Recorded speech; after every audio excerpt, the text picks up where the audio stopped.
बिस्मिल्लाहिर्रहमानिर्रहीम। अस्सलाम वालेकुम to all of you students.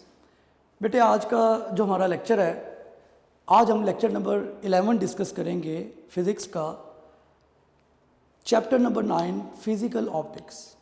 कि फ़िज़िकल ऑप्टिक्स क्या होते हैं और इसमें क्या क्या मेन फीचर्स हैं और किस किस तरह से MCQ इसमें आते हैं। तो आज का हमारा जो मेन टास्क है वो चैप्टर नंबर 9 है, जिसको आज हम प्रॉपर्ली डिस्कस करेंगे। तो बेटे बहुत ही ध्यान से लेक्चर को सुने, एक एक पॉइंट जो है इसको नोट डाउन करें और इससे रिलेटेड जो भी आपके माइंड में क्वेश्चंस आएँ वो लाजमी डिस्कस करें। अभी तक जो है ना वो आप सब बच्चों को यूनिक ग्रुप ऑफ इंस्टीट्यूशन की तरफ से टीचर्स के कॉन्टैक्ट भी प्रोवाइड कर दिए गए होंगे, तो आप एक स्पेसिफिक टाइम में उनसे क्वेश्चनिंग कर सकते हैं। वो लाजमी क्वेश्चनिंग करें, उससे आपका कॉन्सेप्ट जो है वो ज़्यादा अच्छा क्लियर होगा, आपको पता चलेगा कि किस किस तरह से हमें चीज़ें आ सकती हैं। बेटे फिज़िकल ऑप्टिक्स में स्टार्ट हम करते हैं बेटे लाइट से। आप सब बच्चों को पता है कि सबसे बड़ा जो लाइट का सोर्स है वो सन है, सबसे बड़ा source. Light is a form of energy which produce sensation of vision.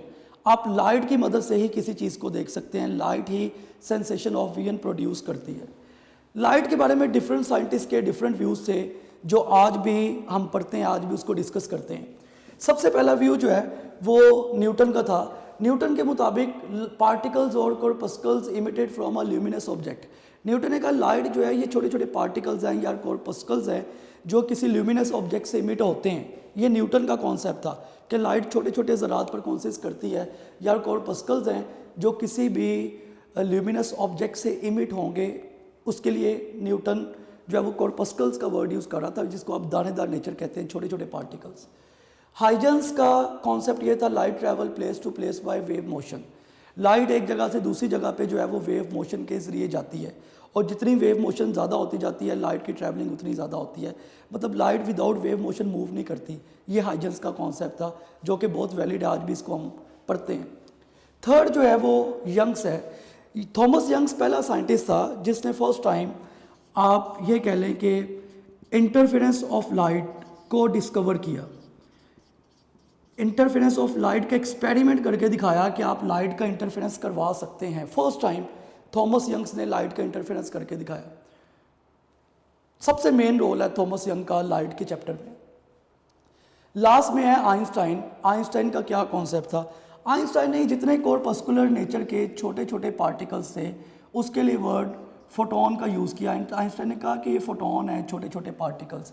वैसे तो प्लांक्स क्वांटम थ्योरी भी फोटोन को ही डिस्कस करती है, लेकिन प्रॉपरली जो फोटोन का कॉन्सेप्ट दिया कि लाइट के पार्टिकल्स फोटोन है, वो छोटे छोटे पार्टिकल से मिलके बने हुए हैं और लाइट जो है वो फर्दर डिवाइड नहीं होती। आज तक जो हम कॉन्सेप्ट यूज़ करते हैं लाइट का, वो आइंस्टाइन का कॉन्सेप्ट पढ़ते हैं, जो आइंस्टाइन ने फोटोन का कॉन्सेप्ट दिया।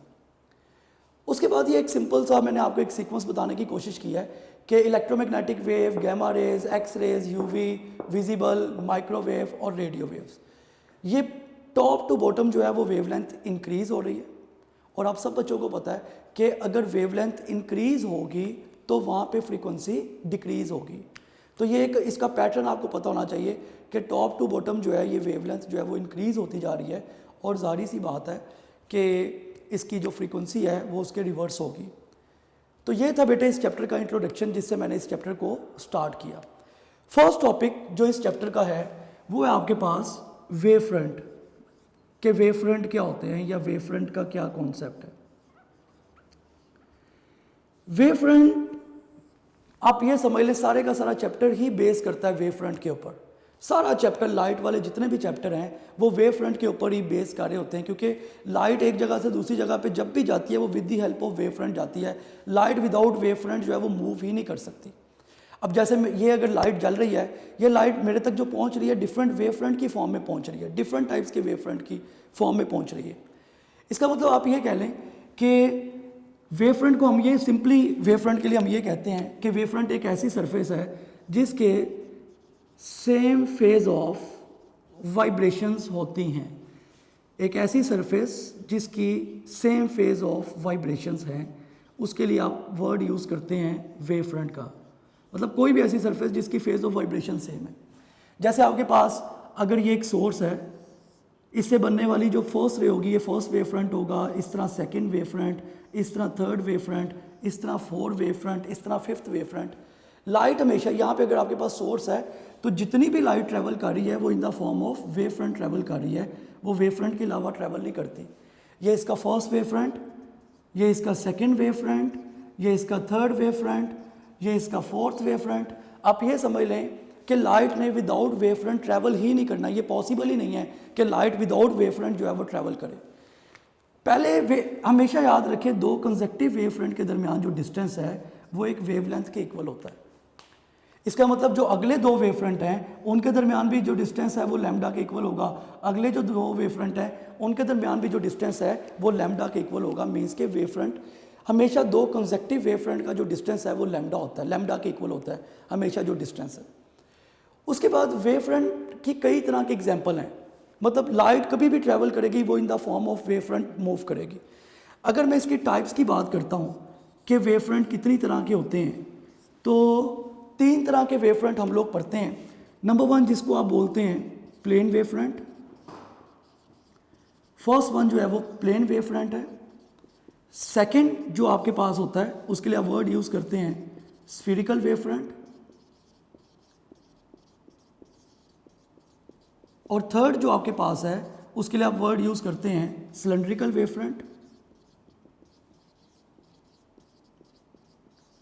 ये 3 तरह के wave front. Plane wave front नाम से क्लियर है, ये एक प्लेन में बनता है, बिल्कुल सीधा वेव फ्रंट होता है। स्फीरिकल जो है जाहिर सी बात है, अगर एक स्फीयर या सर्कुलर कोई आपके पास सोर्स है उससे बनने वाला जो वेव फ्रंट है वो स्फीरिकल होता है, और सिलेंड्रिकल भी उसकी शेप के रिस्पेक्टिवली जो वेव फ्रंट बनेगा वो सिलेंड्रिकल वेव फ्रंट होगा। जैसे हमारी बुक में उसने एक एग्जाम्पल दी हुई है कि अगर हम सन से आने वाली लाइट को डिस्कस करें, अगर हम ये कहते हैं कि जितनी भी लाइट सन से अर्थ तक पहुंचती है, देखिएगा ज़रा इस बात को समझिएगा कि सन से अर्थ तक जितनी भी लाइट पहुंचती है, बहुत से लोग ये समझते होंगे कि शायद सन स्फीरिकल है तो इससे जो लाइट पहुंचेगी वो भी वेव फ्रंट जो है वो स्फीरिकल बनाएगी। सन से अर्थ तक जो लाइट पहुंचती है, चूँकि इसका डिस्टेंस बहुत ज़्यादा है, इस वजह से इसका जो वेव फ्रंट होता है वो हमेशा प्लेन वेव फ्रंट होता है। हमेशा याद रखें, मैं तो इसी तरह से समझाता हूँ कि जहाँ पे डिस्टेंस ज़्यादा हो जाए उस केस में जो वेव फ्रंट होगा वो आपके पास प्लेन वेव फ्रंट होगा। उसके बाद जिस तरह बुक में एक एग्जांपल लिखी हुई है कि अगर आपके पास एक कन्वेक्स लेंस है जिसको आप बाई कन्वेक्स लेंस कहते हैं, किसी ऑब्जेक्ट को आप इसके फोकस पॉइंट पर रखें, इससे बनने वाला भी जो वेव फ्रंट होता है वो प्लेन वेव फ्रंट होता है। मतलब इस केस में भी जो वेव फ्रंट बनेगा इसको आप बोलेंगे प्लेन वेव फ्रंट। तो कन्वेक्स लेंस से भी बनने वाला जो वेव फ्रंट है, जो उसके फोकस पॉइंट पे आप किसी ऑब्जेक्ट को रख के बनाते हैं, वो आपके पास इस तरह का प्लेन वेव फ्रंट होता है। तो ये एक जनरल इंट्रोडक्शन है इस चैप्टर का, जो मैंने आप बच्चों से अभी तक डिस्कस किया कि वेव फ्रंट क्या होते हैं और सन से अर्थ तक जो लाइट पहुंचती है उसका वेव फ्रंट क्या है, या प्लेन वेव फ्रंट क्या होते हैं। उसके बाद अब हम प्रॉपरली इसको स्टार्ट करते हैं। इसमें जो पहला मेन टॉपिक है वो है जी हाइजेंस प्रिंसिपल, कि हाइजेंस प्रिंसिपल क्या होता है। हाइजेंस प्रिंसिपल को डिस्कस करते हैं।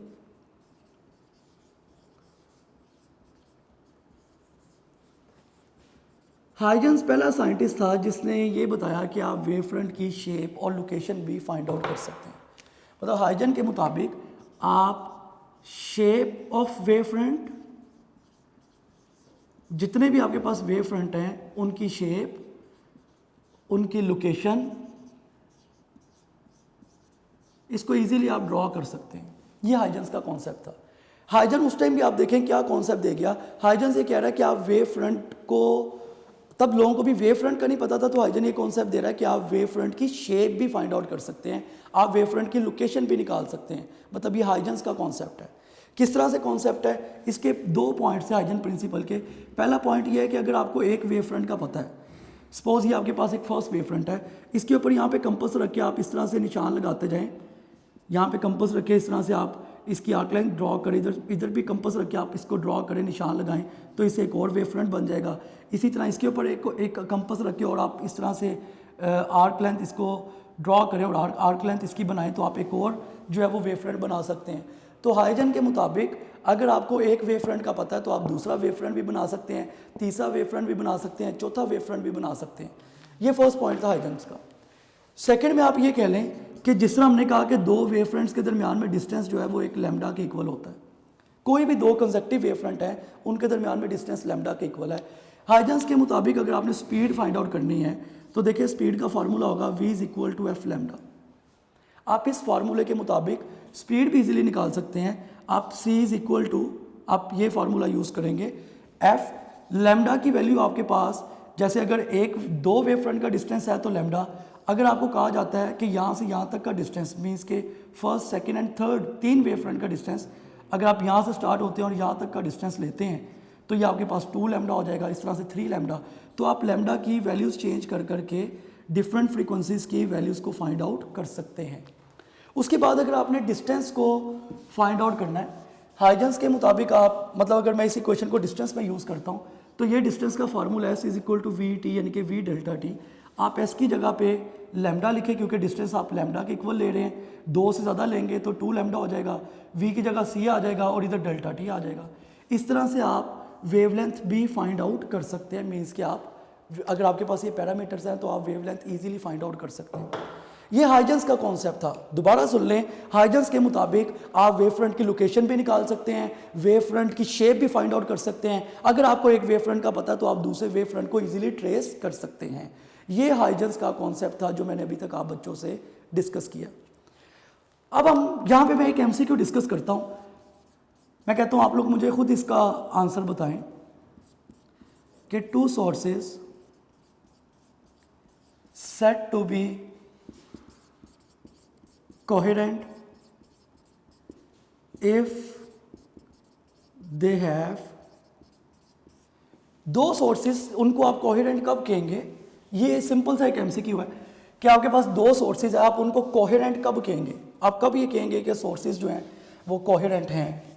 ऑप्शन इसके आपके पास इस तरह से, अल्फा ऑप्शन है सेम वेवलेंथ, बीटा ऑप्शन है आपके पास सेम फ्रीक्वेंसी, चार्ली ऑप्शन आपके पास सेम वेवलेंथ एंड फ्रीक्वेंसी, और डेल्टा ऑप्शन आपके पास सेम एम्पलीट्यूड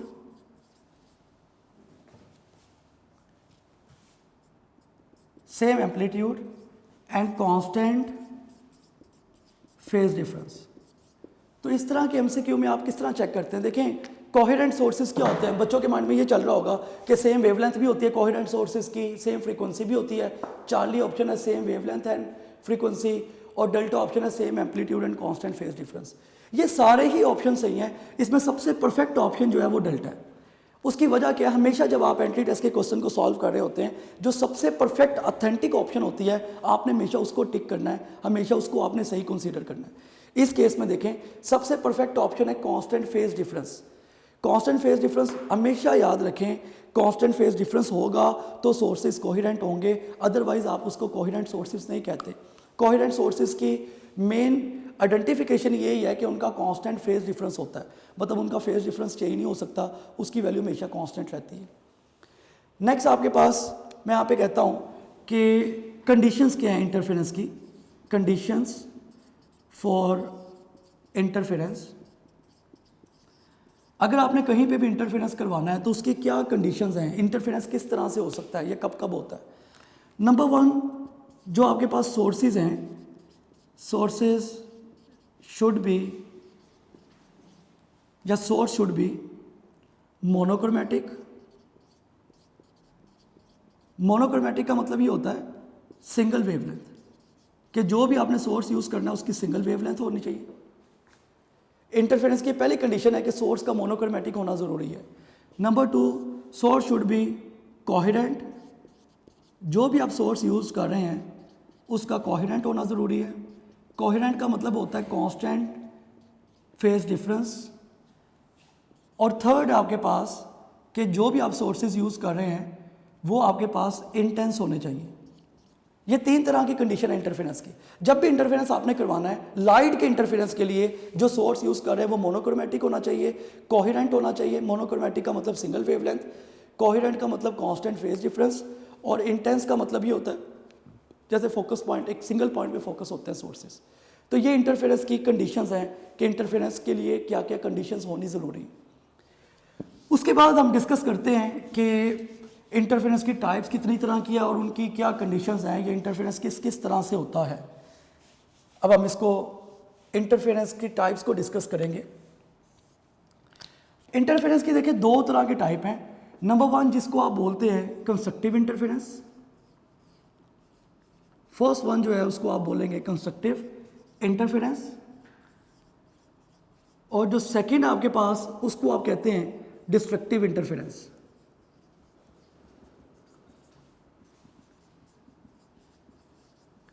कंस्ट्रक्टिव और डिस्ट्रक्टिव इंटरफेरेंस क्या होता है, ये इनमें क्या डिफरेंस है, ये भी अब डिस्कस करते हैं। देखिए नाम से क्लियर है कंस्ट्रक्टिव, जैसे आप वेव में कंस्ट्रक्टिव का वर्ड यूज़ करते थे, आप कहते थे कि अगर दो लाइट की वेव हैं और उनका क्रस से दो आपके पास वेव है, उनका क्रस से मिलता है, ट्रफ से मिलता है, तो इंटरफेरेंस कंस्ट्रक्टिव होता है। अगर क्रस ट्रफ से मिलता है या ट्रफ क्रस से मिलता है तो इंटरफेरेंस आप कहते थे वो डिस्ट्रक्टिव होता है। लेकिन इस केस में क्या है, कंस्ट्रक्टिव इंटरफेरेंस और डिस्ट्रक्टिव इंटरफेरेंस लाइट में भी ऐसा ही है कि जहाँ पे एम्पलीट्यूड आपके पास मैक्सिमम हो जाएगा वो कंस्ट्रक्टिव इंटरफेरेंस। जब भी कंस्ट्रक्टिव इंटरफेरेंस होता है क्रस से मिलता है, ट्रफ से मिलता है, आप जिस तरह पहले पढ़ते रहे कंप्रेशन से मिलता है, जो रेयरफेक्शन है वो रेयरफेक्शन से मिलता है। इस केस में एम्पलीट्यूड जो है वो मैक्सिमम हो जाता है। इस केस में जो एम्पलीट्यूड है वो हमेशा मिनिमम होगा। कंस्ट्रक्टिव इंटरफेरेंस के केस में जो आप कंडीशन यूज़ करते हैं, इस केस में जो पार्ट डिफरेंस है वो हमेशा एम लैम्डा के इक्वल होना चाहिए। इसका मतलब एक कंप्लीट वेवलेंथ के इक्वल होना चाहिए। ये कंस्ट्रक्टिव इंटरफेरेंस की कंडीशन है। डिस्ट्रक्टिव इंटरफेरेंस में क्या होता है कि जो भी आपके पास पार्ट डिफरेंस है वो हाफ इंटीग्रल मल्टीपल वेवलेंथ के इक्वल होना चाहिए, मतलब कंप्लीट वेवलेंथ नहीं आनी चाहिए इसमें, ये कंडीशन है। यहाँ पे m जो है वो ऑर्डर को रिप्रेजेंट करता है, ऑर्डर ऑफ फ्रिंज को, जो स्पॉट मिलेंगे आपको उसके ऑर्डर को रिप्रेजेंट कर रहा है। लैम्डा वेवलेंथ है, यहाँ पे भी m ऑर्डर को रिप्रेजेंट कर रहा है और लैम्डा वेवलेंथ को रिप्रेजेंट कर रहा है। ये कंस्ट्रक्टिव की कंडीशन है, पूरे चैप्टर में यही यूज़ होनी है। ये डिस्ट्रक्टिव की कंडीशन है, पूरे चैप्टर में यही कंडीशन यूज़ होनी है। जब भी कंस्ट्रक्टिव होगा तो ये कंडीशन, डिस्ट्रक्टिव होगा तो ये कंडीशन इंटरफेरेंस में। उसके बाद अगर मैं कहता हूँ यहाँ पे आपके पास m की वैल्यू 0 है तो इसका मतलब आपके पास पार्ट डिफरेंस 0 होगा। अगर m की वैल्यू 1 है तो इसका मतलब ये है कि आपके पास जो पार्ट डिफरेंस है वो लैम्डा के इक्वल होगा। अगर m की वैल्यू 2 है तो यहाँ पे आपके पास इसकी वैल्यू 2 लैम्डा आ जाएगी, अप टू सो ऑन, ये n लैम्डा तक वैल्यू जाएगी। इसी तरह यहाँ पे अगर मैं कहता हूँ कि आपके पास m की वैल्यू 0 है तो पार्ट डिफरेंस आपके पास जो है वो लैम्डा बाई 2 के इक्वल होगा। अगर m की वैल्यू आपके पास 1 है तो उस केस में ये आपके पास जब आप यहाँ पे 1 सब्स्टिट्यूट करेंगे तो 3 लैम्डा बाई 2 वैल्यू होगी। इस तरह जब आप m की जगह पे 2 सब्स्टिट्यूट करेंगे तो ये 5 लैम्डा बाई 2 आपके पास पार्ट डिफरेंस की वैल्यू आ जाएगी, अप टू सो ऑन। अब गौर करें इन दोनों केसेस में, इन दोनों में जो आपके पास वैल्यू इसकी जो सीरीज़ आपके पास बनेगी वो ये बनेगी lambda, 2 lambda, 3 lambda, 4 lambda, up to n lambda, ये आपके पास इसकी सीरीज़ बनेगी। अगर आप इसकी सीरीज़ बनाएंगे तो ये आपके पास इस तरह से सीरीज़ बन रही है, मतलब इसको भी आप 0 से स्टार्ट कर लें। ये आपके पास सीरीज़ बनेगी lambda by 2, 3 lambda by 2, 5 lambda by 2, up to so on. एक चीज़ पे गौर करें, यहाँ पे वैल्यू आपके पास 0 नहीं आ रही, आप m की वैल्यू 0 भी रख रहे हैं तो लैम्डा बाई 2 वैल्यू आती है, ये सीरीज़ है इसकी। यहाँ पे जब आप वैल्यू 0 रखते हैं तो आपके पास वैल्यू m की अगर आप वैल्यू 0 रखेंगे तो आपके पास ओवरऑल वैल्यू भी 0 आएगी। ये सीरीज़ 0 से स्टार्ट हो रही है और ये लैम्डा बाई 2 से, और इसमें कंप्लीट वेवलेंथ आ रही है और इसमें कंप्लीट वेवलेंथ नहीं आ रही। इसमें हाफ वेवलेंथ है, फिर 3 लैम्डा बाई 2 है, फिर 5 लैम्डा बाई 2 है, up to 7 lambda by 2, up to so on. ये सीरीज़ इस तरह से कंटिन्यू रहेगी, चलती रहेगी। अब हम डिस्कस करने लगे हैं जो हमारा सबसे मेन टॉपिक है, जो मैं समझता हूँ इस पूरे चैप्टर का हार्ट है, इस पूरे चैप्टर की बेस है, वो topic that is Young's double slit experiment. कि यंग्स डबल स्लिट एक्सपेरिमेंट क्या होता है या उसमें आपने क्या क्या चीज़ें पढ़नी। यंग्स डबल स्लिट एक्सपेरिमेंट में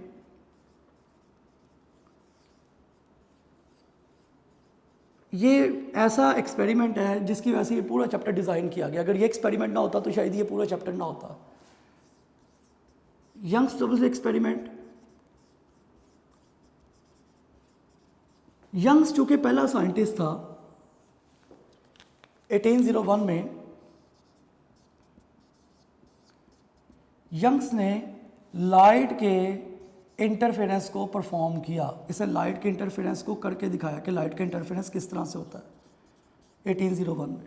इससे पहले किसी को नहीं पता था कि लाइट का इंटरफेरेंस हो सकता है, मतलब किसी ने एक्सपेरिमेंटली प्रूव नहीं किया हुआ था इसे। यंग्स ने कहा 1801 में इसे लाइट का इंटरफेरेंस का जो प्रोसेस है वो एक्सपेरिमेंटली परफॉर्म करके दिखाया।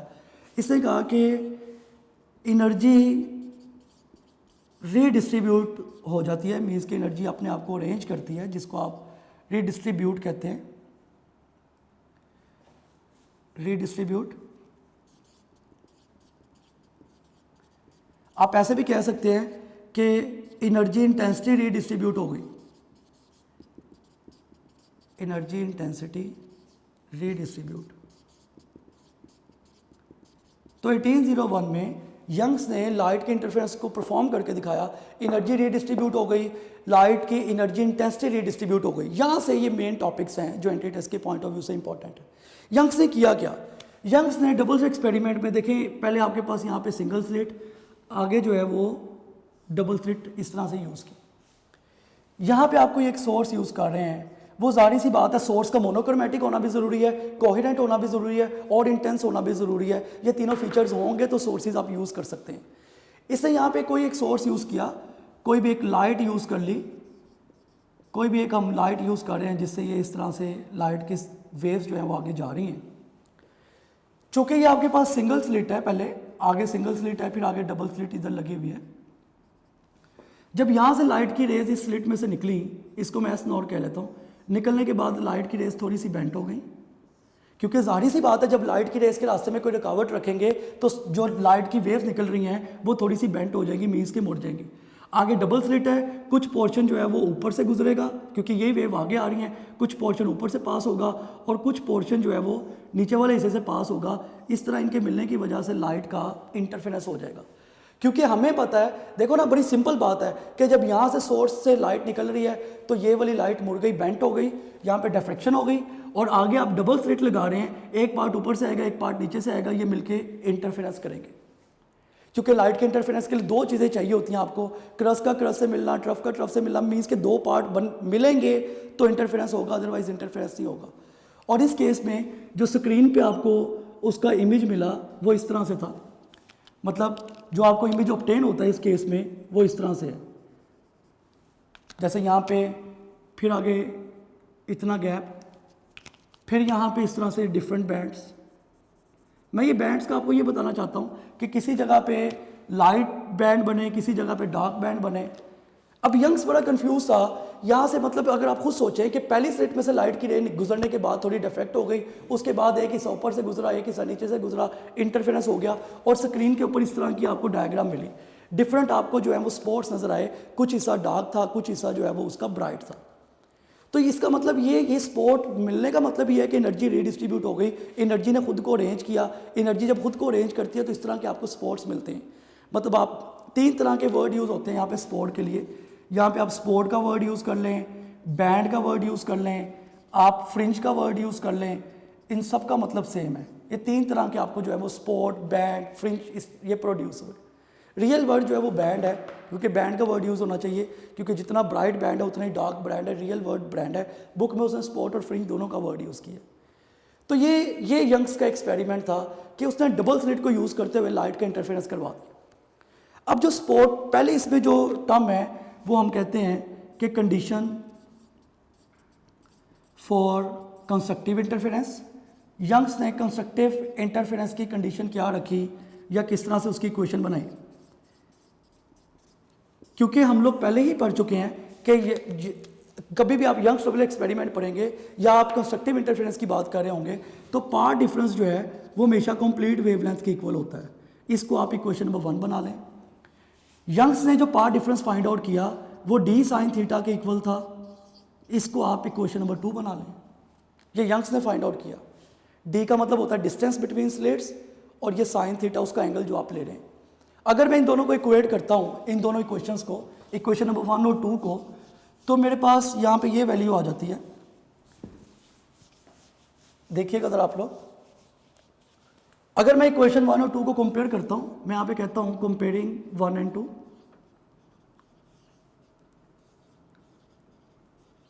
अगर आप इक्वेशन 1 और 2 को कंपेयर करते हैं तो ये आपके पास वैल्यू आ जाती है D sine theta is equal to M lambda. ये जब भी कंस्ट्रक्टिव इंटरफेरेंस होगा उसके लिए आपने ये इक्वेशन यूज़ करनी है। अगेन सुन लें, यहाँ पे जो डी है वो डिस्टेंस बिटवीन स्लिट्स है। जो भी स्लिट्स का डिस्टेंस है उसको आप डी से रिप्रेजेंट कर रहे हैं। लैम्डा यहाँ पे वेवलेंथ है। इसी तरह से जो m है आपके पास ये ऑर्डर है, ऑर्डर ऑफ फ्रिंज कह लें या ऑर्डर की वैल्यू m। अगर मैं यहाँ पे सेकंड नंबर पे डिस्ट्रक्टिव इंटरफेरेंस के लिए लिखता हूँ कि डिस्ट्रक्टिव इंटरफेरेंस की क्या इक्वेशन फाइंड आउट की यंग्स ने, जिस तरह से आपने कंस्ट्रक्टिव की निकाली डिस्ट्रक्टिव की वैसे ही है, बस इसमें इंटीग्रल मल्टीपल मीन्स की हाफ वेवलेंथ आनी। इसकी इक्वेशन उसने कैसे फाइंड आउट की, ये आपके पास होती है equation D sine theta is equal to m plus 1/2 lambda, ये डिस्ट्रक्टिव इंटरफेरेंस की कंडीशन। इसी तरह से पोजीशन ऑफ फ्रिंज जो नेक्स्ट है हमारे पास इसी में कि यंग्स ने पोजीशन ऑफ फ्रिंज को किस तरह से फाइंड आउट किया या पोजीशन ऑफ फ्रिंज क्या होती है। पोजीशन ऑफ फ्रिंज को अगर हम y से रिप्रेजेंट करते हैं, पोजीशन का मतलब होता है कि जो आपके पास स्क्रीन के ऊपर स्पॉट आ रहा है वो किस जगह पे है, फर्स्ट पॉइंट पे है, सेकंड पॉइंट पे, थर्ड पॉइंट पे है, मीन्स कि वो सेंटर से कितना ऊपर है, ये उसकी पोजीशन होती है। पोजीशंस को y से रिप्रेजेंट करते हैं। इसका फार्मूला होता है हमारे पास m lambda l over d, ये पोजीशन निकालने का फार्मूला है। पोजीशन ऑफ ब्राइट फ्रिंज कह लें, क्योंकि ब्राइट फ्रिंज का फार्मूला है, ब्राइट का वर्ड यूज कर ले, कंस्ट्रक्टिव का वर्ड यूज कर ले, एक ही बात है। इस फार्मूले के अंदर y जो है यहाँ पे पोजीशन को रिप्रेजेंट कर रहा है, पोजीशन ऑफ स्पॉट कह लें, पोजीशन ऑफ फ्रिंज कह लें। इसी तरह से l जो है ये distance between slit and screen है, जो स्लिट और स्क्रीन के दरमियान में डिस्टेंस है उसको आप l से रिप्रेजेंट कर रहे हैं। लैम्डा वेवलेंथ और d जो है ये डिस्टेंस बिटवीन स्लिट्स, ये स्लिट्स के दरमियान में डिस्टेंस है जिसको आप d से रिप्रेजेंट कर रहे हैं। इसी तरह अगर मैं डार्क स्पॉट की पोजीशन का फार्मूला लिखूं तो नेक्स्ट पॉइंट हम यहां पे डिस्कस करते हैं पोजीशन ऑफ डार्क स्पॉट, कि डार्क स्पॉट की फ्रिंज आप किस तरह से निकालेंगे। डार्क स्पॉट के लिए जब आप ये फार्मूला यूज करेंगे तो ये आपके पास वैल्यू इस तरह से आएगी, D sine theta is equal to m plus 1/2 lambda, जो कि इसकी कंडीशन थी। इसको अगर आपने इस फॉर्म में पोजीशन की फॉर्म में लिखना है तो आप इस तरह से लिखेंगे y is equal to m plus 1/2 lambda l over d। ये डार्क स्पॉट की पोजीशन का फार्मूला है। जो ये वाला फार्मूला है ये उसकी कंडीशन है डिस्ट्रक्टिव इंटरफेरेंस की, ये इसकी पोजीशन का फार्मूला है कि आपने पोजीशन किस तरह से निकालनी है, उसका ये फार्मूला लिखा हुआ है। उसके बाद देखें नेक्स्ट है हमारे पास फ्रिंज विड्थ, कि फ्रिंज विड्थ क्या होती है या फ्रिंज विड्थ का क्या कॉन्सेप्ट है। ये सबसे मेन है फ्रिंज विड्थ। फ्रिंज विड्थ आप ये समझ लें कि आपके पास जो भी बैंड बन रहा है, जो भी आपके पास बैंड है उसमें आप डार्क और ब्राइट के दरमियान जो डिस्टेंस, जैसे सपोज कर लें ये आपके पास एक ब्राइट स्पॉट है, मैं वैसे एक बैंड बना रहा हूँ और यहाँ पे भी एक ब्राइट स्पॉट है। इस ब्राइट स्पॉट के सेंटर से लेके इस ब्राइट स्पॉट के सेंटर तक, ये मैंने बैंड सिर्फ आपके लिए बनाया ताकि आपको क्लियर डायग्राम नजर आए, यहाँ से लेके यहाँ तक इसके सेंटर तक जो डिस्टेंस होता है इसको आप बोलते हैं फ्रिंज विड्थ। ब्राइट स्पॉट के सेंटर से ब्राइट स्पॉट के सेंटर तक, डार्क स्पॉट के सेंटर से डार्क स्पॉट के सेंटर तक जो भी फासला होता है, जो डिस्टेंस होता है, ये ज़रूरी नहीं है ये ब्राइट टू ब्राइट आप लें, ब्राइट से ब्राइट का डिस्टेंस कह लें आप, या आप डार्क से डार्क का डिस्टेंस कह लें, dark spot to dark spot distance. Bright से ब्राइट या डार्क से डार्क का जो डिस्टेंस होता है इसके लिए आप वर्ड यूज करते हैं फ्रिंज विड्थ। ये भी फ्रिंज विड्थ है, ये भी फ्रिंज विड्थ है। मतलब अगर एक डार्क स्पॉट यहाँ पे है, सपोज करें एक डार्क स्पॉट यहाँ पे है, यहाँ से लेके यहाँ तक भी जो डिस्टेंस होगा ये भी फ्रिंज विड्थ होगा। फ्रिंज विड्थ को आप डेल्टा वाई से रिप्रेजेंट करते हैं और इसका फार्मूला होता है आपके पास लैम्डा l ओवर d। ये फ्रिंज विड्थ का फार्मूला है, जनरल फार्मूला। इसमें डेल्टा वाई फ्रिंज विड्थ है, लैम्डा वेवलेंथ है और l जो है वो डिस्टेंस है बिटवीन स्लिट एंड स्क्रीन और d जो है वो डिस्टेंस है बिटवीन स्लिट्स। यहाँ पे l जो है ये रिप्रेजेंट कर रहा है distance between slits and screen को, और d जो है ये स्लिट सेपरेशन कह लें, ये स्लिट डिस्टेंस कह लें, स्लिट डिस्टेंस, और लैम्डा यहाँ पे जो है वो वेवलेंथ को रिप्रेजेंट कर रहा है। इसमें सबसे मेन चीज़ ये है कि ब्राइट और डार्क दोनों के लिए फार्मूला सेम है। मतलब अगर मैं आपको यहाँ पे एक MCQ से ये चीज़ समझाने की कोशिश करूँ, अगर मैं कहता हूँ कि आपसे ये पूछा जाए कि ratio of fringe width means के डेल्टा वाई यहाँ पे फ्रिंज विड्थ है, इस ये फ्रिंज विड्थ को रिप्रेजेंट कर रहा है डेल्टा वाई, फ्रिंज विड्थ। अगर आपसे पूछा जाए कि ratio of fringe width of dark spot to ratio of fringe width of bright spot क्या होगी, ऑप्शन आपके पास 1:2, बीटा ऑप्शन आपके पास 2:1, चार्ली ऑप्शन आपके पास 1:1, डेल्टा ऑप्शन आपके पास 3:1। तो ब्राइट्स डार्क टू ब्राइट या ब्राइट टू डार्क की जो रेशियो है बेटे वो हमेशा 1:1 होगी। हमेशा याद रखें कि फ्रिंज विड्थ जो ब्राइट के लिए होती है वही डार्क के लिए होती है, जो ब्राइट के लिए फार्मूला है फ्रिंज विड्थ का वही डार्क के लिए फार्मूला है। इन दोनों के फार्मूलाज में किसी भी तरह की तब्दीली या कोई भी चेंज नहीं है। जो फ्रिंज विड्थ का फार्मूला ब्राइट का होता है वही फ्रिंज विड्थ का फार्मूला डार्क का होता है। जब सेम फार्मूलाज हैं आप रेशो लेंगे तो आंसर हमेशा आपके पास क्या आएगा, 1:1। तो इन दोनों केसेस में आंसर आपके पास 1:1 है। फ्रिंज विड्थ ब्राइट और डार्क दोनों की सेम होती है, कोई इनमें फ़र्क नहीं होता। अब मैं यहाँ पे इसकी और कई तरह के MCQs डिस्कस करता हूँ फ्रिंज विड्थ से रिलेटेड या पोजीशन से रिलेटेड। मैं अगर ये कहता हूँ कि आप ये बताएं, सिंपल सा एक MCQ कि fringe width delta Y is maximum for, fringe width maximum किसके लिए होती है? ऑप्शन आपके पास रेड कलर, बीटा ऑप्शन आपके पास ब्लू कलर, चार्ली ऑप्शन आपके पास ग्रीन कलर, डेल्टा ऑप्शन आपके पास ऑल ऑफ दिस। अब ये बड़ा सिंपल सा MCQ है। इस तरह के MCQs को आपने कैसे सॉल्व करना है, देखें फ्रिंज विड्थ का फार्मूला है delta Y is equal to lambda L over D. ये फ्रिंज विड्थ का फार्मूला है। यहाँ से हमें पता चलता है कि जो डेल्टा वाई है वो लैम्डा की भी डायरेक्टली प्रोपोर्शनल है। इसका मतलब ये है कि जिसकी वेवलेंथ जितनी ज़्यादा होगी उसकी फ्रिंज विड्थ उतनी ज़्यादा होगी, जिसकी वेवलेंथ जितनी कम होगी उसकी फ्रिंज विड्थ उतनी कम होगी। इन सब में जो रेड कलर है उसकी वेवलेंथ मैक्सिमम होती है। तो चूंकि रेड कलर की वेवलेंथ मैक्सिमम है तो रेड कलर की फ्रिंज विड्थ भी क्या होगी, मैक्सिमम। तो तीनों तरह की वेरिएशंस फ्रिंज विड्थ की आप देखें, आपको तीनों तरह की इसकी वेरिएशंस का पता होना चाहिए कि जो फ्रिंज विड्थ का फार्मूला आपके पास वो लैम्डा L ओवर डी है। इस फार्मूला के मुताबिक फ्रिंज विड्थ वेवलेंथ के डायरेक्टली प्रोपोर्शनल। अगर मैं रेशो लूँगा तो इस तरह से आएगी delta y1 over delta y2 is equal to lambda 1 over lambda 2। ये फ्रिंज विड्थ की रेशो आ गई। इसी तरह से अगर आप L के साथ इसका रिलेशन लेंगे तो बाकी सारे पैरामीटर्स को कांस्टेंट रखें तो delta y1 over delta y2 is equal to L1 over L2। इसी तरह अगर आप D के साथ इसकी रेशो या रिलेशन बनाते हैं, डिस्टेंस बिटवीन स्लिट्स जिसको आप बोल रहे हैं D, अगर आप D के साथ रिलेशन बनाते हैं तो delta y is inversely proportional to D। जब आप इसकी रेशो लेंगे तो इस तरह से आएगा आपके पास delta y1 over delta y2 is equal to D2 over D1। ये आपके पास वैल्यूज होंगी। मैं यहाँ पे एक और MCQ डिस्कस करता हूँ कि if fifth maxima occurs is at 12 millimeter from screen, then its fringe width is। ये बड़ा अच्छा MCQ और पास पेपर्स में से है कि fifth maxima occurs at 12 millimeter from screen, then fringe width is। Option आपके पास इस तरह से है, अल्फा ऑप्शन आपके पास 2.4, बीटा ऑप्शन आपके पास 3.4, चार्ली ऑप्शन आपके पास 4.4, डेल्टा ऑप्शन आपके पास नन ऑफ दिस। इस तरह के क्वेश्चंस को आप किस तरह से करते हैं? डाटा क्या गिवन है, फिफ्थ मैक्सिमा मीन्स कि एम की वो आपको वैल्यू दे रहा है। देखें सॉल्व किस तरह से करेंगे, ये आपके पास एम की वैल्यू जो है वो 5 है और वो कह रहा है occur at 12 millimetre from screen, means की पोजीशन बता रहा है। वाई की वैल्यू आपके पास 12 मिलीमीटर है, 12 × 10⁻³ आपने फ्रिंज विड्थ बतानी है, डेल्टा वाई की वैल्यू बतानी है। मैं इसको यहाँ पे करके सॉल्व कर रहा हूँ ताकि आप सब बच्चों को क्लियरली ये नज़र आ जाए इस जगह पे बोर्ड के ऊपर। देखो आपको पोजीशन भी दी हुई है, आपको ऑर्डर भी दिया हुआ है और वो कह रहा है फ्रिंज विड्थ निकालें।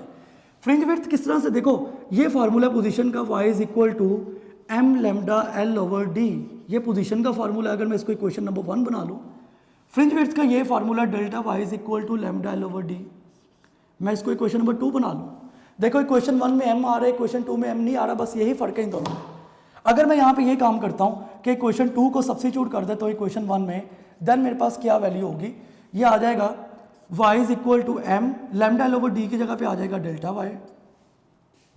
यहाँ पे लैम्डा L ओवर d की जगह मैंने डेल्टा y लिख दिया। अगर मैं डेल्टा वाई की वैल्यू यहाँ से मतलब इसमें आपने डेल्टा वाई की वैल्यू निकालनी, वैल्यूज देखिए सारी गिवन है। वाई की वैल्यू आपके पास है 12 मिलीमीटर, मीन्स के 12 into 10⁻³ is equal to M की वैल्यू आपको 5 गिवन है और डेल्टा वाई आपने फाइंड आउट करना है मिलीमीटर में। चूँकि उसको भी मिलीमीटर में निकालना है तो इसको रहने दें, सेम रेशो आएगी। यहाँ से अगर आप डेल्टा वाई की वैल्यू निकालेंगे तो ये आपके पास हो जाएगा 12 डिवाइडेड बाई 5। इसको सॉल्व कर लें, ये 2.4 आपके पास आंसर आ जाएगा। इस एमसीक्यू को करवाने का मकसद ये है कि अगर आपको पोजीशन का पता है तो आप फ्रिंज विड्थ भी, मतलब पोजीशन और फ्रिंज विड्थ के दरमियान में भी एक रिलेशन है जो कि मैंने ये ड्रॉ किया, ये मैंने बनाया, ये मैंने ड्राइव किया रिलेशन कि फ्रिंज विड्थ और पोजीशन के दरमियान भी आप इक्वेशन बना सकते हैं। अगर कभी ऐसा एमसीक्यू आए तो आप इसको भी इस तरह से सॉल्व कर सकते हैं। नेक्स्ट हमारे पास ये है, अगर हम कहते हैं कि यंग्स डबल एक्सपेरिमेंट को आप वाटर में करें, मतलब मैं सिंपली ये कहता हूँ एक एमसीक्यू में कि if Young's double slit experiment is immersed in water then fringe width becomes alpha option आपके पास इंक्रीज, बीटा ऑप्शन आपके पास डिक्रीज, चार्ली ऑप्शन आपके पास फर्स्ट इंक्रीज देन डिक्रीज और डेल्टा ऑप्शन आपके पास ऑल। अब इस तरह के हमसे क्वेश्चन क्या है, वो कहता है अगर यंग्स डबल स्लिट एक्सपेरिमेंट को आप वाटर में करते हैं तब क्या होगा। अगर हम यंग्स डबल एक्सपेरिमेंट को वाटर में करते हैं तो देखो दो तरीके सॉल्व करने के, सिंपल फार्मूला याद रखो कि delta Y is equal to lambda L over D, तो फार्मूला है लेकिन एन आएगा साथ। अगर आप कभी इसको वाटर में इमर्स करेंगे तो साथ में एन आएगा। एन यहाँ पे रिफ्रैक्टिव इंडेक्स को रिप्रेजेंट कर रहा है, N is refractive index, N यहाँ पे रिफ्रैक्टिव इंडेक्स को रिप्रेजेंट करता है। अब आप खुद देखो कि जब ये फार्मूला आपने याद कर लेना एज इट इज़ कि जब भी वाटर की बात करेंगे तो ये फार्मूला होगा। अगर मैं इसको अरेंज करके लिखता हूँ, मैं ऐसा लिख सकता हूँ कि delta Y dash is equal to delta Y over N. ये फार्मूला हमेशा तब यूज़ होता है जब आप वाटर में इमर्स करते हैं यंग्स डबल एक्सपेरिमेंट को। ये फार्मूला हमें बता रहा है कि delta Y dash is inversely proportional to N. जैसे ही आप यंग्स डबल एक्सपेरिमेंट को वाटर में अगर करते हैं तो वाटर में करने की वजह से उसका रिफ्रैक्टिव इंडेक्स, एन यहाँ पे रिफ्रैक्टिव इंडेक्स है, रिफ्रैक्टिव इंडेक्स इंक्रीज होगा तो फ्रिंज विड्थ जो है वो डिक्रीज हो जाएगी। तो यही एक बात है, अगर यंग्स डबल एक्सपेरिमेंट हम वाटर में करेंगे तो रिफ्रैक्टिव इंडेक्स के बढ़ने की वजह से फ्रिंज विड्थ जो है डिक्रीज हो जाएगी। इसका जो राइट ऑप्शन है डिक्रीजेस। तो ये सब चीज़ें थी जो मैंने यंग्स डबल स्लिट एक्सपेरिमेंट से रिलेटेड मैंने आप बच्चों से डिस्कस की। नेक्स्ट हमारे पास है इंटरफेरेंस इन थिन फिल्म्स के इंटरफेरेंस इन थिन फिल्म्स में क्या होता है। इंटरफेरेंस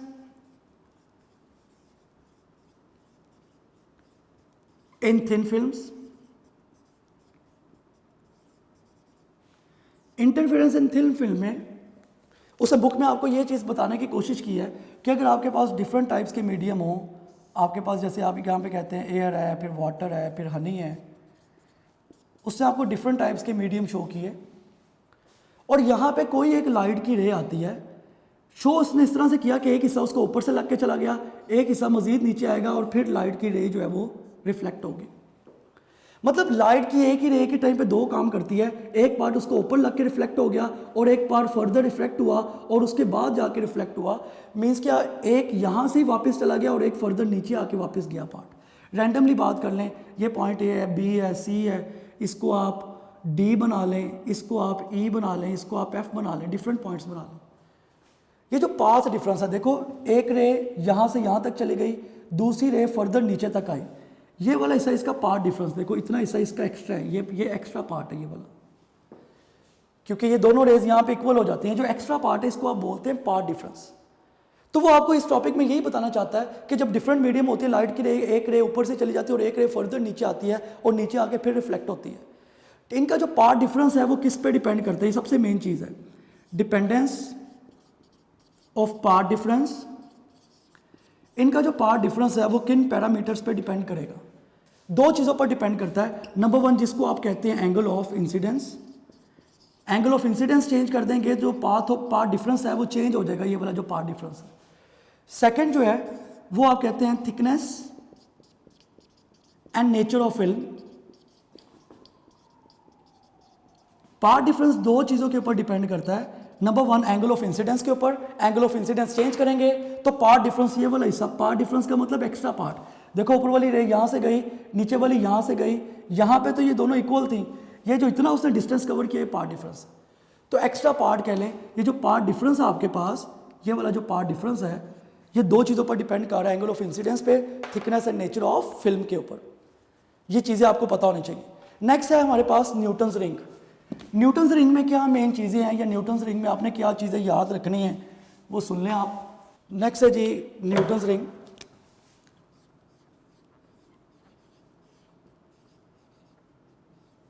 न्यूटन्स रिंग में उसने आपको ये बताया कि न्यूटन्स रिंग में आप एक स्पेशल लेंस यूज़ करते हैं जिसको आप प्लानो कन्वेक्स लेंस कहते हैं, plano convex lens.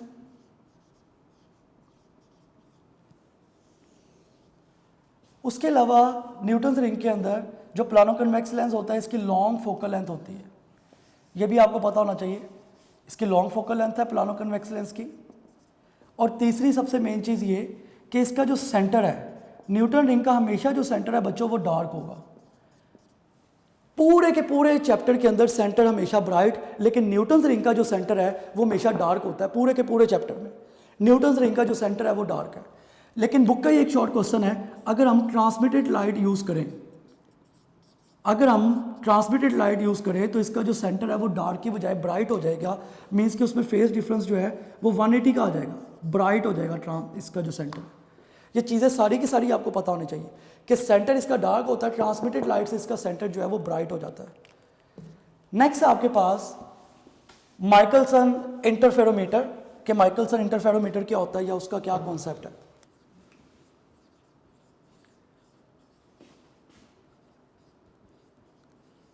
Michelson interferometer में ये एक एक्सपेरिमेंट है। माइकलसन ने फर्स्ट टाइम जो है ना वो लाइट के डिस्टेंस को फाइंड आउट करना सिखाया कि आप लाइट का डिस्टेंस किस तरह निकाल सकते हैं, कैसे मेजर कर सकते हैं दो लाइट की रेस के दरमियान डिस्टेंस। यहाँ पे इसके डायग्राम को डिस्कस, तो ज़ाहिर एंटीटेस पॉइंट ऑफ व्यू से डायग्राम तो इंपॉर्टेंट नहीं है, लेकिन यहाँ पे हमें ये पता होना चाहिए कि इसने डिस्टेंस को फाइंड आउट किया। पहले से लाइट को स्प्लिट किया 2 पार्ट्स में। इस एक्सपेरिमेंट में लाइट को पहले 2 पार्ट्स में स्प्लिट किया गया, देन रिकम्बाइन किया गया इन दोनों पार्ट्स को। ये दोनों पार्ट्स जो है वो रिकम्बाइन हुए और उसकी वजह से इंटरफेरेंस हुआ, जो हमने इजीली उसको डिटेक्ट किया कि जब ये दोनों पार्ट्स आपस में मिलते हैं तो इंटरफेरेंस होता है। इसमें सबसे मेन चीज़ जो इसका फार्मूला है वो ये है, L = m λ/2।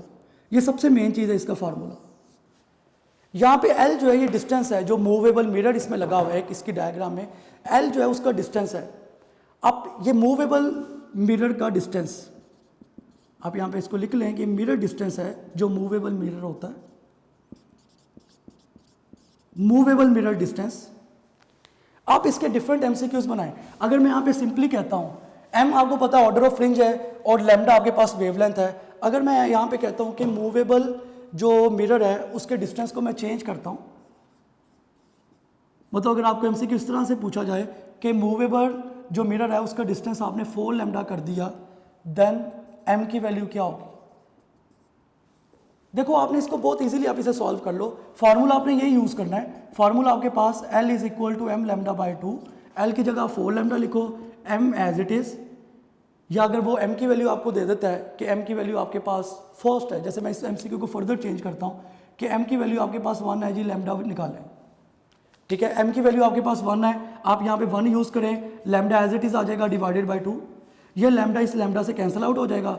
या यहाँ पे जब आप इसकी वैल्यू को फाइंड आउट करते हैं, मतलब इसको आप फर्दर चेंज कर लें कि L की वैल्यू आपके पास 4 लैम्डा है और m की वैल्यू आपने फाइंड आउट करनी है। MCQ इसी तरह से रहने दें, यही MCQ है कि L की वैल्यू आपके पास 4 लैम्डा और m की वैल्यू आपने निकालनी है। L की जगह मैंने 4 लैम्डा लगा दिया, m की वैल्यू मैंने फाइंड आउट करनी है, इसको मैं y कह देता हूँ। ये लैम्डा लैम्डा से कैंसिल आउट हो जाएगा, y की वैल्यू मेरे पास 8 आ जाएगी। इस तरह के भी क्वेश्चन आते हैं। मतलब आपको इस फार्मूला के ऊपर, ये जो फार्मूला है इसके ऊपर ग्रिप होनी चाहिए। आपको ये पता हो कि अगर लैम्डा नहीं गिवन, बाकी सारे फैक्टर्स गिवन है, तो आपने वो कैसे निकालना है। जैसे अगर L की वैल्यू गिवन है, आप m की वैल्यू गिवन है और आप लैम्डा निकाल सकते हैं। अगर लैम्डा और m की वैल्यू गिवन है, आप L की वैल्यू निकाल सकते हैं। तो इसी तरह से मैंने कहा कि अगर आपके पास एल की वैल्यू जो मूवेबल मिरर था आपने उसको 4 लैम्डा तक मूव करवा दिया, तो जो एम है जिसको आप ऑर्डर ऑफ फ्रिंज कहते हैं उसकी वैल्यू निकालें, वो हमने इजीली निकाली, उसकी वैल्यू 8 आ गई। तो इस तरह से रिलेटेड इसमें कभी भी एमसीक्यू आएगा इसके फार्मूला से रिलेटेड ही आएगा। नेक्स्ट हमारे पास है डिफ्रैक्शन। डिफ्रैक्शन का मतलब है bending of light around obstacles. जितनी भी लाइट मुड़ती है किनारों से, लाइट का बेंड हो जाना हमेशा डिफ्रैक्शन कहलाता है। लाइट की बेंडिंग ज़्यादा होगी तो आप कहेंगे डिफ्रैक्शन ज़्यादा हुई है, अगर लाइट की बेंडिंग कम हुई है तो आप कहेंगे कि डिफ्रैक्शन कम हुई है। डिफ्रैक्शन कोई भी लाइट मतलब जो किनारों से मुड़ेगी वो डिफ्रैक्शन शो करेगी। डिफ्रैक्शन की कंडीशन क्या होती है कि size of slit should be small और comparable to the size of object. ये सबसे मेन कंडीशन है कि जो भी आप स्लिट यूज़ कर रहे हैं उसका साइज़ कम होना चाहिए ऑब्जेक्ट के साइज़ से या उससे कंपेरेबल हो।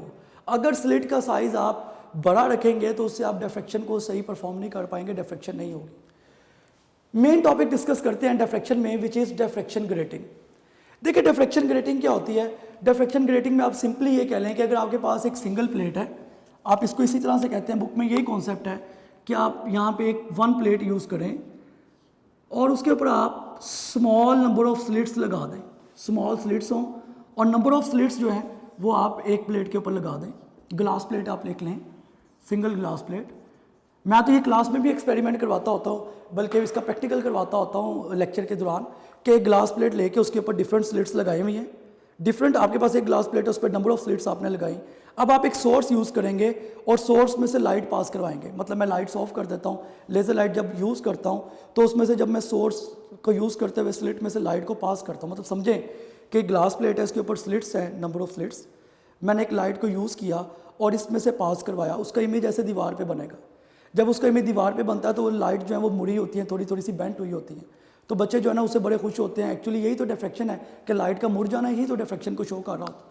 तो डिफ्रैक्शन यहाँ पे भी आपने यही करना है कि एक ग्लास प्लेट लेके उसके ऊपर नंबर ऑफ स्लिट्स हमने लगा ली, जैसे बुक की डायग्राम है कि उसके ऊपर नंबर ऑफ स्लिट्स लगी हुई है और उसमें से हमने फिर लाइट को पास किया। देखिए जब डिफरेंट लाइट्स जो ग्लास प्लेट्स के ऊपर से जब लाइट पास करती हैं तो सारी की सारी लाइट्स जो हैं वो मुड़ती हैं, डिफ्रैक्ट होती हैं।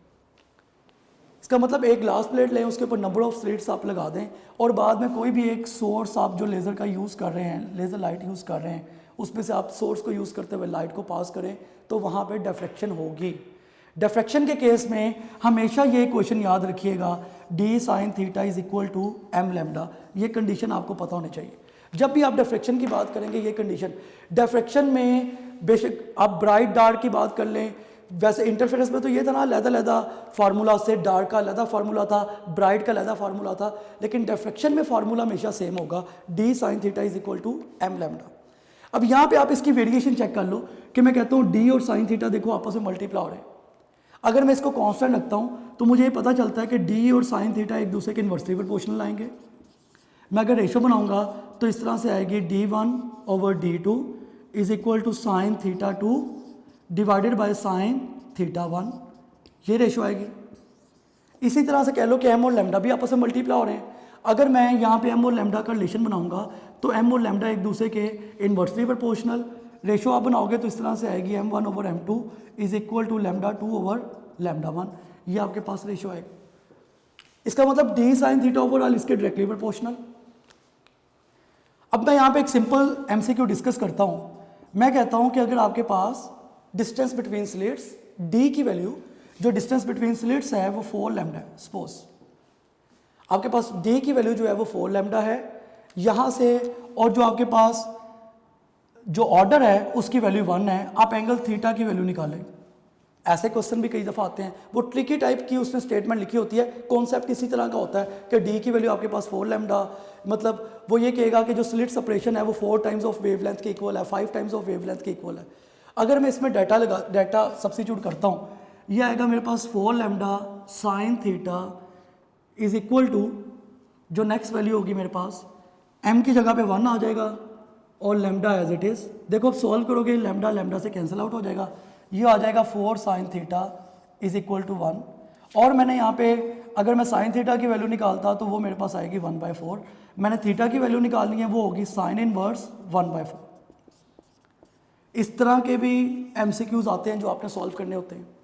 उसके अलावा मैं इसको अगर फर्दर और इसकी सिंप्लीफाइड फॉर्म में देखूँ, देखें जो हम स्लिट यूज़ करते हैं उसके ऊपर छोटी छोटी लाइंस लगी होती है, मतलब इसी फार्मूला को अगर मैं फर्दर सिंप्लीफाइड फॉर्म में लिखता हूँ, ये जो फार्मूला है ये हमारे पास इस तरह से लिखा हुआ है, D sine theta is equal to M lambda. इसको आप इक्वेशन नंबर 1 बना लें। डी जो है ये 1/n के इक्वल होता है, n का मतलब होता है नंबर ऑफ लाइंस, जितनी नंबर ऑफ लाइंस पर सेंटीमीटर, जैसे बुक में लिखा है 400 to 5000 लाइंस पर सेंटीमीटर होती है, तो d 1/n के इक्वल होता है। n का मतलब नंबर ऑफ लाइंस, यहाँ पे n जो है ये नंबर ऑफ लाइंस को रिप्रेजेंट कर रहा है, नंबर ऑफ लाइंस पर सेंटीमीटर।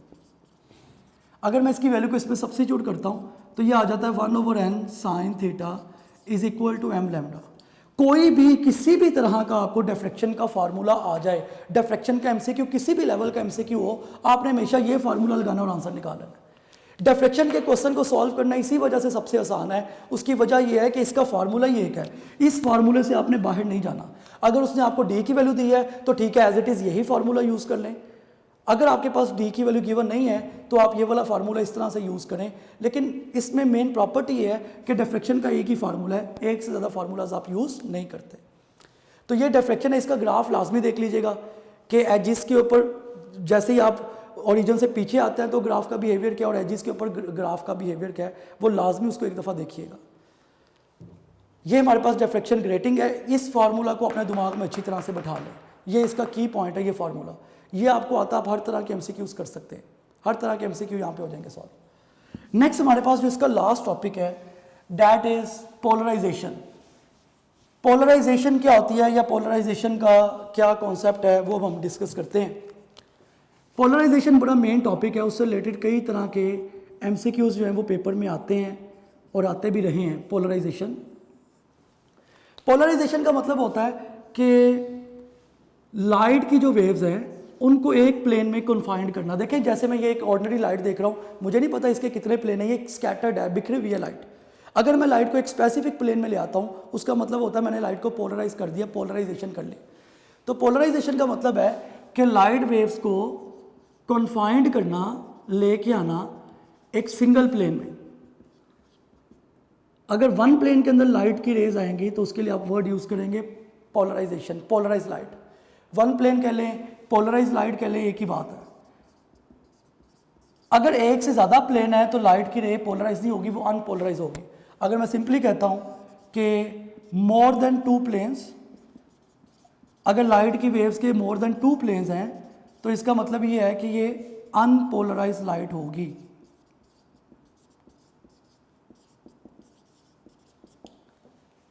हमेशा आपको ये भी पता होना चाहिए कि सिर्फ और सिर्फ ट्रांसवर्स वेव जो हैं वो पोलराइजेशन करती हैं।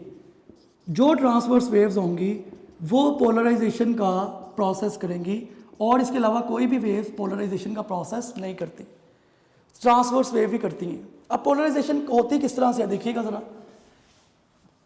अगर मैं यहाँ पे इसकी डिफरेंट चीज़ें डिस्कस करूँ कि आप कई तरह के इसके मेथड यूज़ करते हैं पोलराइजेशन के लिए। जो आपके पास मेथड हैं पोलराइजेशन करवाने के, नंबर 1 आपके पास selective absorption method, selective absorption method.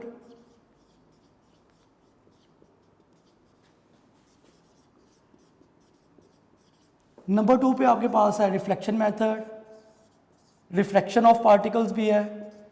कई तरह के इसके जो है ना वो मेथड लिखे हुए हैं कि आप किस तरह से पोलराइजेशन करवा सकते हैं। अब मैं यहाँ पे एक डायग्राम से आपको समझाता हूँ कि एक्चुअली पोलराइजेशन किस तरह से हो रही होती है। मैं अगर यहाँ पे इसकी डायग्राम बनाऊँ तो देखिएगा ज़रा कि ये आपने एक पोलराइड यूज़ किया, एक यहाँ पे आपके पास पोलराइड है।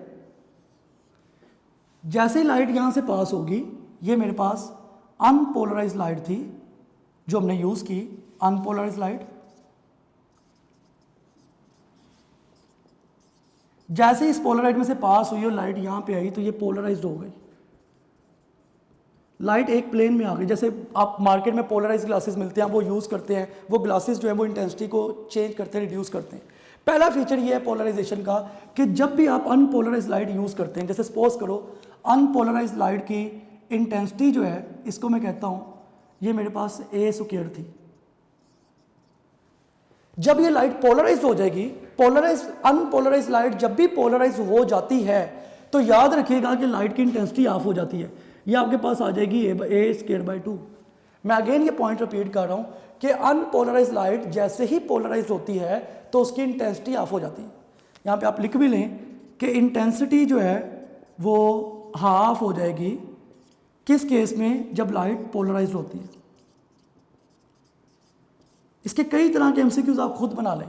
जैसे मैं कहता हूँ शुरू में a² थी इंटेंसिटी, पोलराइज होने के बाद कितनी होगी, a²/2 हाफ हो जाती है। अनपोलराइज लाइट जैसे ही पोलराइज होती है तो इंटेंसिटी ऑफ हो जाती है। उसके बाद देखें यहाँ पे आप यूज़ करते हैं इससे रिलेटेड दो और आपके पास चीज़ें। अगर मैं कहता हूँ कि इसी पोलराइज को हमने इस तरह से रखा कि ये आपके पास एक पोलराइड है, दूसरे पोलराइड को हमने परपेंडिकुलर रखने की बजाय इस तरह से रख दिया ये। अब ये आपके पास जो लाइट की रे है यहाँ पे भी अनपोलराइज थी, अनपोलराइज्ड, और यहाँ पे भी लाइट आपके पास अनपोलराइज्ड ही है। इसका मतलब क्या है कि आप ये इस चीज़ का प्रूव है कि सिर्फ और सिर्फ ट्रांसवर्स वेव पोलराइजेशन करती हैं, जो लॉन्गिट्यूडनल वेव हैं वो पोलराइजेशन नहीं करेंगी। देखो पोलराइड इसने आपने आमने सामने रखा तो पोलराइजेशन हो गई, जैसे ही आपने इसको इसके परपेंडिकुलर रखा तो पोलराइजेशन नहीं हुई। ये इस चीज़ का प्रूव है कि सिर्फ और सिर्फ ट्रांसवर्स वेव जो होती हैं वो ही पोलराइजेशन को शो करती हैं, उसके अलावा कोई भी रेस पोलराइजेशन को शो नहीं करती, सिर्फ ट्रांसवर्स वेव करती हैं, लॉन्गिट्यूडनल वेव नहीं करती। अगर यहाँ पे लॉन्गिट्यूडनल वेव्स होती तो लॉन्गिट्यूडनल वेव्स ने कभी भी पोलराइजेशन नहीं करवानी थी। उसके बाद एक इसमें हम लॉ यूज़ करते हैं, एक रिलेशन है कि लाइट की intensity of light is always directly proportional to amplitude square. जो भी लाइट की इंटेंसिटी होती है वो एम्पलीट्यूड के स्क्वायर के डायरेक्टली प्रोपोर्शनल होती है। इस रिलेशन को आपने याद रखना है। इससे रिलेटेड कई बार ई-कैट में एमसीक्यू आए कि जो भी इंटेंसिटी ऑफ लाइट होगी वो एम्पलीट्यूड के स्क्वायर के डायरेक्टली प्रोपोर्शनल होगी। अगर मैं यहाँ पे इसकी रेशो लेता हूँ तो उसकी रेशो आपके पास इस तरह से आ जाएगी। मतलब सपोज करो कि मैं ये कहता हूँ कि आपके पास इंटेंसिटीज की जो रेशो है, intensities ratio of light is 1:4। ये आपको डाटा गिवन है कि लाइट की इंटेंसिटीज की ये रेशो है, आपने इसका एम्पलीट्यूड रेशो निकालनी है। एम्पलीट्यूड रेशो मतलब आपको इंटेंसिटीज रेशो गिवन है, आपने एम्पलीट्यूड रेशो निकालनी। तो फार्मूला ये है कि इंटेंसिटी जो है वो एम्पलीट्यूड स्क्वायर के डायरेक्टली प्रोपोर्शनल। देखो सॉल्व किस तरह से करोगे, ये आपके पास आएगा intensity is directly proportional to amplitude square means के स्क्वायर। अगर मैं रेशो बनाऊंगा तो ऐसे बनेगी I1/I2 is equal to A1 square over A2 square. जब आप इसको सॉल्व करोगे तो I1/I2 की वैल्यू आपके पास 1:4 मीन्स के 1/4 is equal to A1/A2 A1 square over A2 square. ये आपने फाइंड आउट करना है। यहाँ से आप इसका स्क्वायर रूट ले लें दोनों तरफ तो ये आ जाएगा A1/A2 इज इक्वल टू 1:2। इसका मतलब आपको अगर इंटेंसिटीज रेशो का पता आप एम्पलीट्यूड रेशो निकाल सकते हैं, एम्पलीट्यूड रेशो का पता आप इंटेंसिटी रेशो फाइंड आउट कर सकते हैं। लास्ट में इसका एक जो हम लॉ यूज़ करते हैं, कभी भी आपके पास अनपोलराइज लाइट है, एक इसका फॉर्मूला आप इस तरह से भी यूज़ करते हैं, I is equal to I0 cos square theta. ये भी एक फार्मूला जो है ये यूज़ किया जाता है। मतलब यहाँ पे इसको यूज़ करते हुए आप मैक्सिमम इंटेंसिटी फाइंड आउट कर सकते हैं इजीली इस फार्मूले की हेल्प से। मैं अगर इससे रिलेटेड एक लास्ट आपको एमसीक्यू खुद से सॉल्व करने के लिए दूँ, यकीन आप लोग इसे कर सकते हैं। मैं अगर एक सिंपली यहाँ पे इससे रिलेटेड एक एमसीक्यू लिखता हूँ, मैं कहता हूँ कि आप अगर इस तरह से कर लें कि आपके पास जो इंटेंसिटी है वो मैक्सिमम इंटेंसिटी का 3/4 है, एंगल थीटा की वैल्यू क्या होगी फॉर अनपोलराइज लाइट। ये फार्मूला के मुताबिक आपको इंटेंसिटी की वैल्यू दी हुई है और आपने थीटा की वैल्यू निकाल ली। इसको आपने खुद सॉल्व करना है, उसी फार्मूला में आपने लगानी है value. I is equal to I0 cos square theta. I की जगह पे आपने लिख दिया 3I0/4 is equal to I0 और ये आपके पास आ गया cos स्क्वायर थीटा। ये I0 से कैंसिल आउट तो cos square theta is equal to 3/4। Solve करोगे इसको तो फाइनल रिजल्ट आपके पास ये होगा इस केस में कि cos theta is equal to square root 3/2। Theta निकालना है तो इधर आके वैल्यूज को आप इन्वर्स कर दें स्क्वायर रूट 3/2। तो ये आपको मैं एक तरीका बता रहा हूँ कि 3 तरीके हैं इंटेंसिटी एम्पलीट्यूड के स्क्वायर के डायरेक्टली प्रोपोर्शनल, ये भी फार्मूला है। अनपोलराइज के लिए ये formula I is equal to I naught cos square theta. और लास्ट में मैंने आपको बताया कि इंटेंसिटी हमेशा हाफ हो जाती है। ये सब चीज़ें याद रखनी है जो आज के लेक्चर में मैंने आप बच्चों को करवाई चैप्टर 9 की। लास्ट में ब्रैग्स इक्वेशन जस्ट एक दफ़ा उसको याद रख लीजिएगा, वो अप्लाई तो करना सबको ही आती है। ब्रैग्स इक्वेशन जो आपके पास लास्ट में है, ब्रैग्स इक्वेशन का ये कॉन्सेप्ट है, चूंकि ये भी डिफ्रैक्शन से रिलेटेड ही है। इसमें सिर्फ इसमें और आम डिफ्रैक्शन में ये फ़र्क है, इसमें 2d आ जाता है। 2d sine theta is equal to n lambda या m लैम्डा। n यूज़ कर लें m यूज़ कर लें से फ़र्क नहीं पड़ता। इसी क्वेश्चन में और दूसरी डिफ्रैक्शन के क्वेश्चन में यही फ़र्क है, इसमें 2 आ रहा है और इसमें 2 नहीं आ रहा था। तो बेटे ये आज का टॉपिक था। मैं उम्मीद करता हूँ आप इससे रिलेटेड मैक्सिमम MCQs की प्रैक्टिस करेंगे और पास पेपर के MCQs ज़्यादा से ज़्यादा सॉल्व करेंगे। तो ये आज का हमारा लेक्चर था जो मैंने आप बच्चों से डिस्कस किया। उम्मीद करता हूँ कि आप लोग टाइम वेस्ट नहीं करेंगे और मैक्सिमम जो रेलेवेंट नॉलेज है वो गेन करेंगे और MCQs की प्रैक्टिस करेंगे। इंशाल्लाह ताला नेक्स्ट लेक्चर में हम चैप्टर नंबर 10 को डिस्कस करेंगे। अपना ख्याल रखिएगा। अल्लाह हाफ़िज़।